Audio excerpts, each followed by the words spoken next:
रामायण केवल गोस्वामी तुलसीदास जी ने लिखी नहीं, रामायण तो प्रकट हुई। रामायण कैसे प्रकट हुई? देवादिदेव महादेव शशांक शेखर भूत भावन भगवान काशी विश्वनाथ, जिनकी पावन प्रतिष्ठा का यहां यज्ञ होगा, वो रामचरित्र को सुनने वाले, रामचरित्र को गाने वाले विश्वनाथ जी ने रामायण को अपने हृदय में छिपा कर रखा था।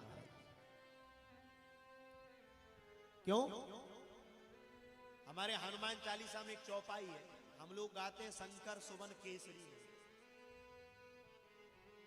अभी एक दो दिन पहले मैं पूज्यपाद प्रातः स्मरणीय धर्म चक्रवर्ती तुलसी पीठाधीश्वर जगत गुरु रामानंदाचार्य स्वामी रामभद्राचार्य जी की सेवा में था, तो उन्होंने लगभग 11 रुद्र बताए। बोले शंकर सुवन केसरी नंदन नहीं, शंकर स्वयं केसरी नंदन। शंकर सुवन, शंकर स्वयं केसरी। हमारे जी हनुमानगढ़ी की जो सबसे पुरानी प्रति है रामायण की, उसमें भी यही लिखा है शंकर स्वयं केसरी। क्यों कहा? केवल शंकर जी के 11वें रुद्र हनुमान जी नहीं है, 11 रुद्र मिलकर शंकर हनुमान जी बनकर आए। केवल मात्र 11वें रुद्र श्री हनुमान जी नहीं, 11 रुद्र मिलकर हनुमान जी बनकर आए। क्यों?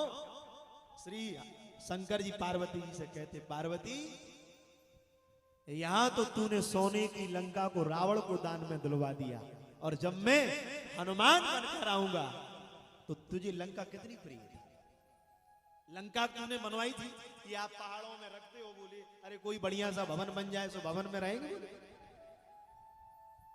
और भवन बनाया तो पार्वती जी को भी क्रोध आता था, बोले लंका हमने बनवाई और तुमने रावण को दान करवा दी।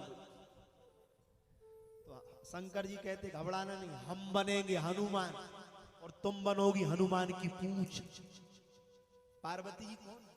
हनुमान जी की जो पूंछ है महाराज जी, वो साक्षात भगवती पार्वती का अवतार है। बोले हम बनेंगे पूंछ, तो क्या करेंगे दो ही मिलकर? बोले यहां लंका बनाई सो रावण ले गया, बोले हम दो ही मिलकर जाएंगे और रावण की लंका में आग लगा देंगे। इसलिए वो तो कैसे है, ये किनके हृदय में मानस है? गोस्वामी जी लिख रहे हैं, रचि महेश निज मानस राखा, पाई सुसमऊ शिवासन भाषा। बोले देवी ये रामायण मेरे हृदय में बसी है, तो प्रकट कब होगी? जिस दिन समय आएगा। समय कब आएगा भैया? तुलसीदास जी जो है वो महर्षि वाल्मीकि का ही अवतार है। इस कलयुग में महर्षि वाल्मीकि ने ही तुलसीदास के रूप में जन्म लिया। साक्षात कली पावन अवतार पूज्यपाद गोस्वामी तुलसीदास जी के रूप में वाल्मीकि जी। हमने तो अपने पूज्य गुरुदेव से सुना, एक रामायण श्री हनुमान जी ने लिखी।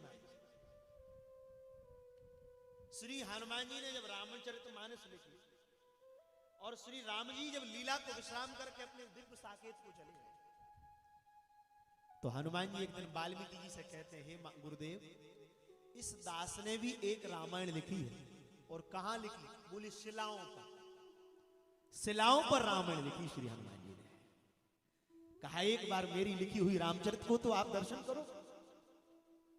शिलाओं की रामचरितमानस को जब महर्षि वाल्मीकि ने देखा, तो देखते ही वाल्मीकि जी की आंखों से आंसू की धार बहने, अश्रु बिंदु गिरने लगे वाल्मीकि की आंखों से। हनुमान जी कहते रो क्यों रहे? वाल्मीकि जी कहते हैं, बोले हनुमान जी तुम्हारी रामचरितमानस अगर संसार के लोगों ने देख ली तो फिर हमारी रामायण को कोई पूछने वाला नहीं है। तुम्हारी रामायण को अगर देख लिया तो फिर हमारी पोथी को कोई पूछने वाला। तो हनुमान जी कहते हैं, बोले देखो गुरु जी घुमा घुमा कर बात मत पूछो, सीधे सीधे पूछ लो चाहते क्या हो। तो वाल्मीकि जी हाथ जोड़कर कहते हैं, एक काम करो, आप अपनी रामचरितमानस को समुद्र में बहा दो।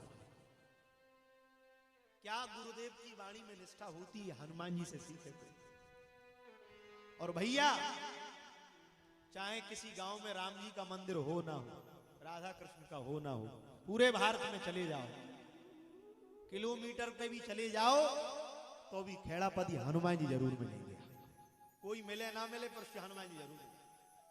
और हमारे भारत का एक प्रांत बुंदेलखंड तो ऐसा है जहां कहते हैं पग पग पर हनुमान जी। बुंदेली भाषा में तुलसीदास जी का जन्म भी बुंदेलखंड में हुआ। उत्तर प्रदेश के चित्रकूट के समीपस्थ राजापुर नाम के ग्राम में, जब वो भी बुंदेलखंड में ही, तो वो तो कहते हैं बोले पग पग पर श्री हनुमान जी बने। तो हनुमान जी ने उसी समय रामायण को प्रभावित कर दिया।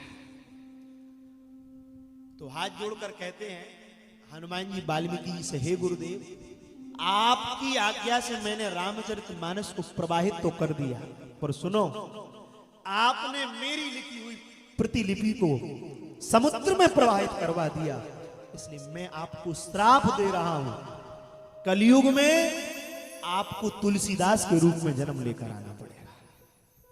मेरा श्राप है, कलिकाल में आपको तुलसीदास के रूप में जन्म लेकर आना पड़ेगा।